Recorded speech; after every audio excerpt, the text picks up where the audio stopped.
God, is that you? Yes, it is. I could use your help.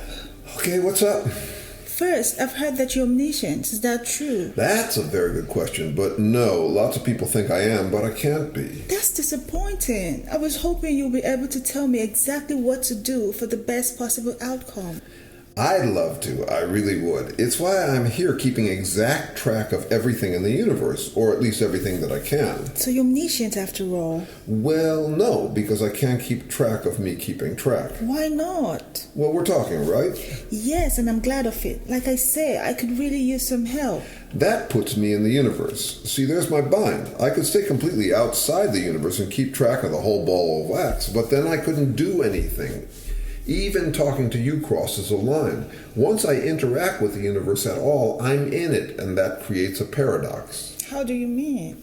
Well, you've heard that old puzzle about me, right? If God is omnipotent, can he create a mountain so big he can't move it? It's quite the bind, because whether the answer is yes or no, I'm not omnipotent. I either can't create or can't move that mountain. Yes, I've heard that.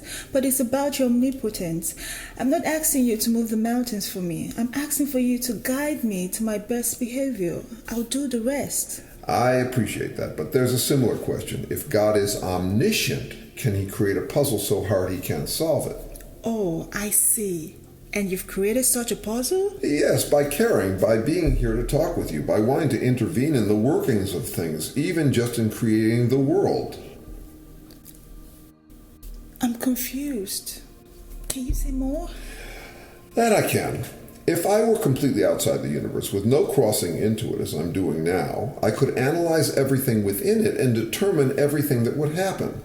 There's one of your kind many years ago who discovered that possibility, a man named Laplace, who suggested that a genius like me, armed with Newton's laws, mine actually, but good of him to discover them, and a detailed mapping of every atom's position and direction, could always work out the next move, and therefore determine every outcome. Right. That's why I'm asking you what I should do.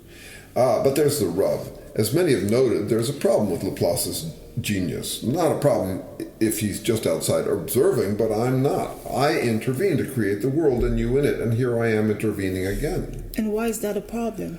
Well, you get this loop when the genius meddles. He or she becomes part of the universe and therefore has to track his or her own tracking, which is like eating your own mouth. It gets complicated. It's the watcher watching himself watching, and in his watching, complicating the watching. A problem you have created that you can't solve? I didn't actually create the problem. It's circumstantial. No God who cared about the ways of the universe could solve it, so at least I don't feel too bad about it. Oh, I see. Or at least I think I see. Let me put it another way. People see me as the ruler of everything, omnipotent, omniscient. Omnipresent. Yes, omnipresent in the world. And why? Because I'm omnipleasant. Omnipleasant? Yeah, a really nice guy who wants it all to work out as pleasantly as possible, which for someone omnipotent should really be pleasant always for everyone. Oh, right. A nice God. Indeed, and really, I try to be. So did you ever wonder why things aren't always pleasant for everyone? Well, yes, but out of respect for you, I didn't think it was my place to ask. I've been told you work in mysterious ways and that maybe it's all for the best, even though, wow, sometimes it doesn't feel that way. Ask. It's a really good question. Think about it.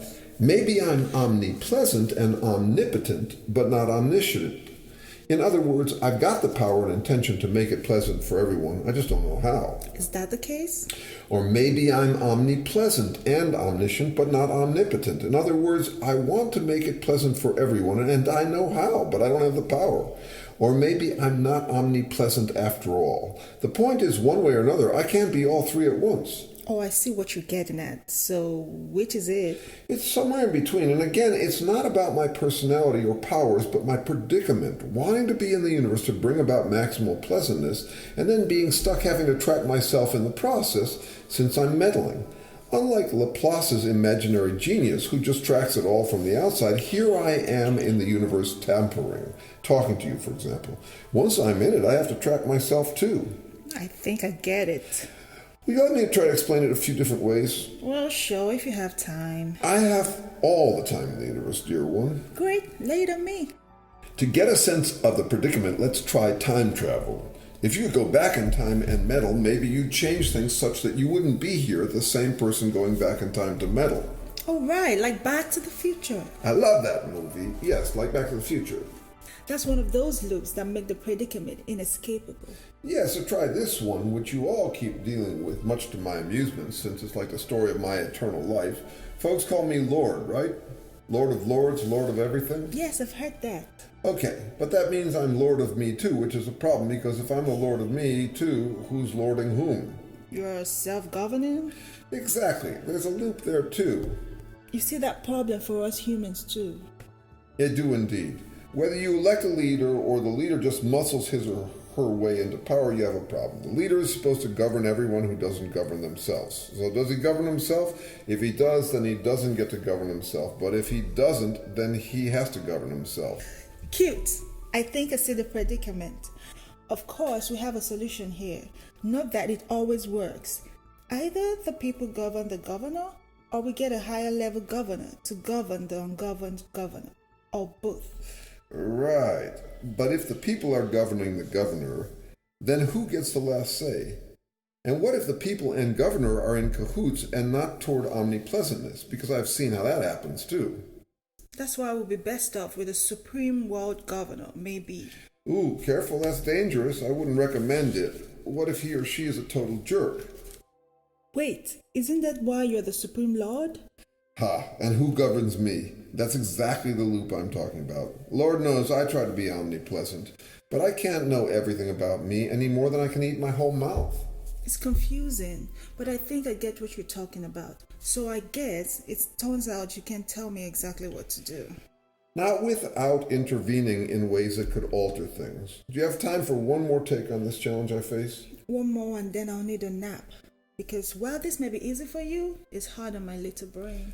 Do you ever play video games? Yes, lots.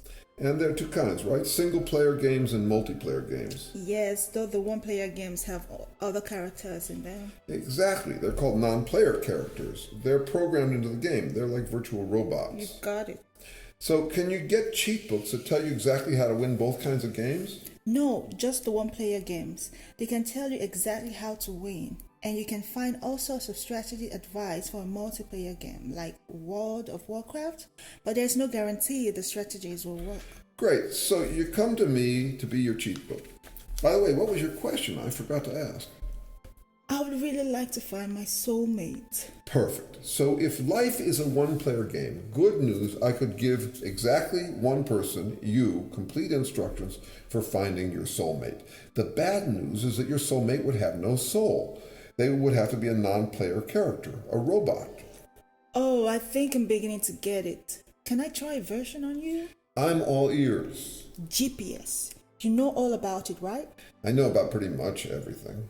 It works because the roads don't change. It works so long as the roads don't change. Right, but what if every time I traveled, I altered the roads? Yes, even if in traveling you added to congestion that made some other roads the better route. Yes, you'd have to keep updating the GPS guidance. Which is what they do, and that's why you can't get the once-and-for-all guidance you seek. I could send you on a path today to find your soulmate that in your seeking, you made the completely wrong path. You could end up with a jerk of your own making. So you're not omnipotent, omniscient, and omnipresent? Alas, no. It'd be nice if I were, and I can certainly understand why people would hope I was. If they could just ask me and I'd be the perfect Ouija board, but I'm not after all. And it's nothing personal. It's about this darn eat-your-mouth loopy predicament that any god, Lord of Lords, Lord of everything, would face by being part of the universe, trying to influence what happens. That's disappointing. Yeah, I'm just somnipotent, somniscient, and pleasant. That's all I can be. Hey, but look on the bright side. At least you're not a non-player character. How do you mean? If I really controlled everything, you'd be a robot. You'd have no say in what happens. People talk as though they'll like it. Sure they do. Everything is God's will, they say, as though that's any comfort.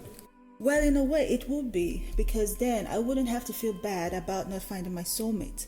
It will be all on you and your will. Better that than a robot soulmate, right? Good point. I'll take my chances. Yes, a gamble, but with a sweet upside. How do you mean? Religious people are married by faith to the belief in me as omniscient. They've found what to love about a world in which I call all the shots way in advance, and they've found ways to discount the disappointment of everyone being a robot. That's how it is with marriages. You're focused on what's good about them and not what's bad. A marriage to anything is how we make peace with the life we end up living. Exactly. You've heard people say you don't know what you've got till it's gone. Sure. That's true, but so is its opposite. You don't know what you're missing till what you had is gone. Oh, I see where you're going here. Like when your marriage to something ends, you have to count different benefits and discount different costs. Right, so too bad you all can no longer count on me to know everything, but there's a huge benefit that the religious have been missing. A windfall. Which windfall? That there are windfalls, that the future is open-ended, the story of life is incomplete. Right, like miracles. Yes and no. Unforeseeables, but not magic, natural surprises, and of course not always happy surprises. Yes, and yet that's what we seem to want with our quest for free will. Which some folks say they want wholeheartedly, even though they want to have me to be able to provide reliable GPS. My mom told me that our freedom and your omnipotence are both real. And when I asked her how the both could be, she said that you work in mysterious ways. I do work in mysterious ways, and that's the point. They're somewhat mysterious even to me. I'm somniscient. Wow, that's a whole lot of food for thought. And now I need a nap to sleep on it. I command it. Really? No, just kidding.